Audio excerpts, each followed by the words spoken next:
নমস্কার বন্ধুরা, আজকে আমি তোমাদের সাথে শেয়ার করব ডিম দিয়ে তড়কা রেসিপি। এটা পুরো একদম স্বাদ হবে রেস্টুরেন্ট স্টাইলিশ এবং সুন্দরভাবে।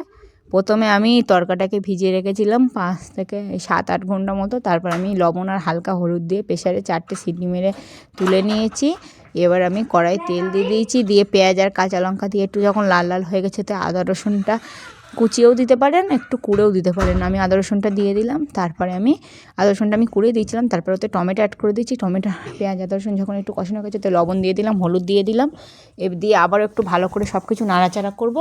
নাড়াচাড়া করে কষিয়ে টমেটো দিয়ে দিলাম, দিয়ে এবারে কাশ্মীরি লঙ্কার গুঁড়োটা দিয়ে দিলাম, দিয়ে সুন্দরভাবে কষিয়ে নেবো।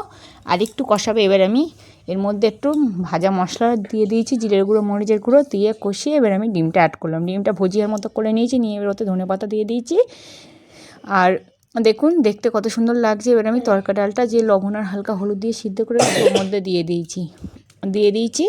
আমি আর জল এক্সট্রা করে অ্যাড করবো না, এতেই হয়ে যাবে। এবার আমি একটু কাসুরি মেথি দিয়ে দিচ্ছি, দিয়ে আমি মিনিট 5 মতো ঢেকে রাখবো। যেহেতু প্রেশারে সেদ্ধ করেছি এমনি গলে গেছে, 5টা মিনিট সেদ্ধ এইভাবে ঢেকে রাখবো। তাহলে কাসুরি মেথিটা দুয়ার জন্য ফ্লেভার হবে। আর লাবানোর সময় একটু ঘি দিয়ে আর ওপরতে ধনেপাতা ছড়িয়ে একবার এইভাবে বাড়িতে বানিয়ে দেখবেন। ভালো লাগলে লাইক কমেন্ট অ্যান্ড শেয়ার করবেন।